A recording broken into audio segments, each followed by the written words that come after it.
जय हिंद साथियों, welcome back two way of learning. तो आज हम शुरू करेंगे क्लास 7 की साइंस के 4th चैप्टर को।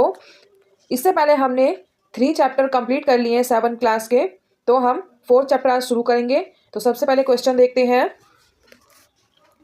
अम्लों और क्षारकों के बीच अंतर। तो इसमें अम्ल और क्षारक के बीच अंतर बताना है आपको। तो सबसे पहले अम्ल का नोट करेंगे कि अम्ल जो होते हैं वो स्वाद में खट्टे होते हैं। अम्ल नीले लिटमस को लाल कर देते हैं। अम्ल लाल लिटमस को नहीं बदलते और गुड़हल के पुष्प का सूचक अम्लीय विलयनों को गहरा गुलाबी कर देता है।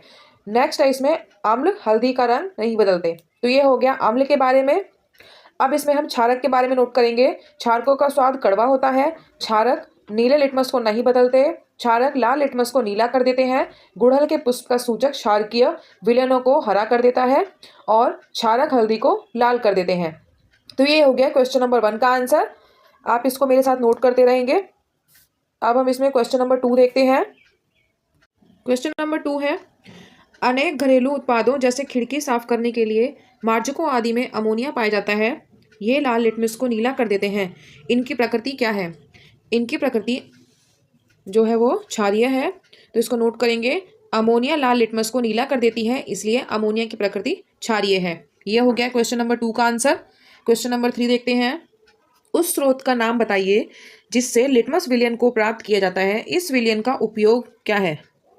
तो नोट करेंगे, लिटमस को लाइकेन से निकाला जाता है। आसूत जल में इसका नील सोन होता है और जब एक अम्लीय विलयन में मिलाया जाता है तो यह लाल हो जाता है। जब एक क्षारीय विलयन में मिलाया जाता है तो यह नीला हो जाता है। इसका उपयोग विलयनों के अम्लीय या क्षारीय प्रकृति का परीक्षण करने के लिए किया जाता है।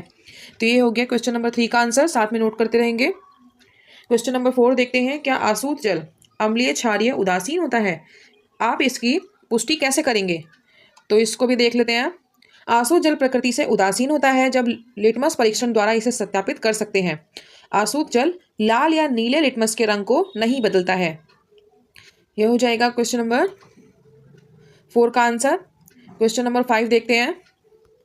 5th क्वेश्चन है, उदासीनीकरण के प्रक्रम को एक उदाहरण देते हुए समझाइए। तो इसको हम नोट करेंगे, जब एक अम्लीय विलयन और एक क्षारीय विलयन को बराबर मात्रा में मिलाया जाता है तो अम्ल की अम्लीय प्रकृति और क्षार की क्षारीय प्रकृति दोनों ही समाप्त हो जाती है। परिणामी विलयन ना तो अम्लीय है और ना ही क्षारीय, यह उदासीन होता है। इस प्रक्रिया को उदासीनीकरण के रूप में जाना जाता है। कम सांद्रता वाला हाइड्रोक्लोरिक अम्ल को परख नली में 1/4 भरें और लिटमस विलयन की कुछ बूंदें डालें। अब विलयन का रंग लाल हो जाता है। इसके बाद सोडियम हाइड्रोक्साइड विलयन को इस अम्लीय विलयन में धीरे धीरे एक एक करके ड्रॉपर से मिलाएं। परख नली को धीरे से हिलाएं। रंग के हरा होने तक हिलाते हुए सोडियम हाइड्रोक्साइड विलयन को बूंद बूंद मिलाते रहें। इस प्रकार हाइड्रोक्लोरिक अम्ल का प्रभाव क्षार सोडियम हाइड्रोक्साइड विलयन द्वारा उदासीन हो जाता है। तो इसको नोट कर लेंगे। नेक्स्ट क्वेश्चन देखते हैं। अब इसमें ट्रू फॉल्स है। तो इसमें सबसे पहले पूछ रहा है कि नाइट्रिक अम्ल लाल लिटमस को नीला कर देता है। तो ये हो जाएगा फॉल्स, तो ये गलत है। नेक्स्ट है इसमें सोडियम हाइड्रोक्साइड नीले लिटमस को लाल कर देता है।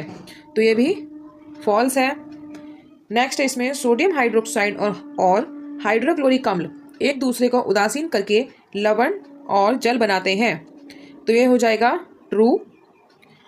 सूचक वह पदार्थ है जो अम्लीय और क्षारीय विलयनों में भिन्न रंग दिखाता है। तो यह भी ट्रू है। दंत क्षय क्षार की उपस्थिति के कारण होता है, यह है फॉल्स। ये हो गया क्वेश्चन नंबर 6 कंप्लीट हमारा। अब हम क्वेश्चन नंबर 7 देखते हैं। दोरजी के रेस्टोरेंट में शीत मृदु पेय की कुछ बोतलें हैं, लेकिन दुर्भाग्य से वे चिन्हित नहीं हैं। उसे ग्राहकों की मांग के अनुसार पेय परोसने हैं। एक ग्राहक अम्लीय पेय चाहता है, दूसरा क्षारकीय और तीसरा उदासीन पेय चाहता है।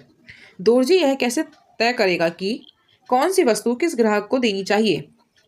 तो इसमें नोट करेंगे, दोरजी इस पेय पर लिटमस परीक्षण का प्रयोग कर सकते हैं। बस लिटमस पत्र पर पेय की कुछ बूंदें डालें और निम्नलिखित के अनुसार निर्णय लें। यदि यह नीला हो जाता है तो पेय क्षारीय है। यदि यह लाल हो जाता है तो पेय अम्लीय है। यदि हरा हो जाता है तो पेय उदासीन है। तो ये भी हो जाएगा क्वेश्चन नंबर 7 का आंसर कंप्लीट।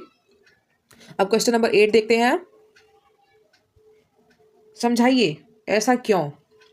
ठीक है, हमें इसके पीछे रीजन बताना है। जब आप अति अम्लता से पीड़ित होते हैं तो प्रति अम्ल की गोली लेते हैं। तो इसके पीछे कारण है, लिखेंगे हाइड्रोक्लोरिक अम्ल की अधिकता के कारण हम अति अम्लता से पीड़ित होते हैं। एक प्रति अम्ल की गोली में दूध या मैग्नीशियम हाइड्रोक्साइड जैसा एक क्षार होता है। यह अम्ल की अधिकता के प्रभाव को कम करता है और आराम दिलाता है। तो ये इसका रीज़न हो जाएगा कि हम प्रति अम्ल की गोली क्यों लेते हैं। नेक्स्ट है इसमें, जब चींटी काटती है तो त्वचा पर कैलेमाइन का विलयन लगाया जाता है। तो इसके पीछे का कारण बताना है हमको, कि नोट करेंगे चींटी के डंक में अम्ल फॉर्मिक एसिड होता है जो त्वचा पर जलन पैदा करता है। कैलामाइन के घोल में जिंक कार्बोनेट होता है जो एक क्षार है। कैलेमाइन का विलयन त्वचा पर लगाने से डंक के अम्ल को उदासीन किया जा सकता है। तो ये हो गया क्वेश्चन नंबर 8 के सेकंड का आंसर। अब थर्ड का देखते हैं। कारखाने के अपशिष्ट को जलाशय में बहाने से पहले उसे उदासीन किया जाता है। तो इसका कारण बताना है हमको, ऐसा क्यों होता है। ऐसा इसलिए करते हैं क्योंकि कारखानों के अपशिष्ट में अम्ल होता है। यदि उन्हें जलाशय में बहने दिया जाता है तो अम्ल जलीय जीवों को हानि पहुंचाएंगे। इसलिए कारखानों के अपशिष्ट में क्षार पदार्थों को मिलाकर उदासीन कर दिया जाता है। ये हो गया क्वेश्चन नंबर 8 का आंसर कंप्लीट। अब हम 9 देख लेते हैं।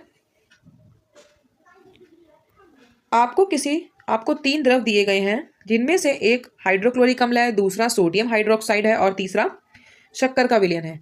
आप हल्दी को सूचक के रूप में उपयोग करके उनकी पहचान कैसे करेंगे। तो हल्दी का रंग पीला होता है। जब इसमें क्षार मिलाया जाता है तो विलयन गुलाबी रंग में बदल जाता है। जब इसमें अम्लीय या उदासीन विलयन डाला जाता है तो इसका रंग नहीं बदलता है। हम क्षार, अम्ल या उदासीन की पहचान करने के लिए निम्न चरणों का पालन करेंगे। तो यहाँ पर 3 स्टेप हैं, उनको नोट करेंगे।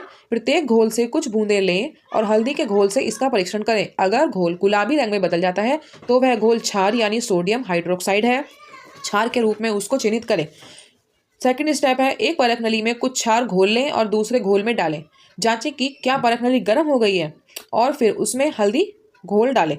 यदि रंग नहीं बदलता है तो इसका मतलब है कि मिलाया गया विलयन अम्लीय हाइड्रोक्लोरिक अम्ल है। तो ये हो गया सेकंड स्टेप। थर्ड स्टेप में, यदि उपरोक्त घोल की परख नली गर्म नहीं होती है और हल्दी डालने पर यह गुलाबी रंग नहीं दिखाती है तो दूसरा घोल उदासीन शक्कर का विलयन है।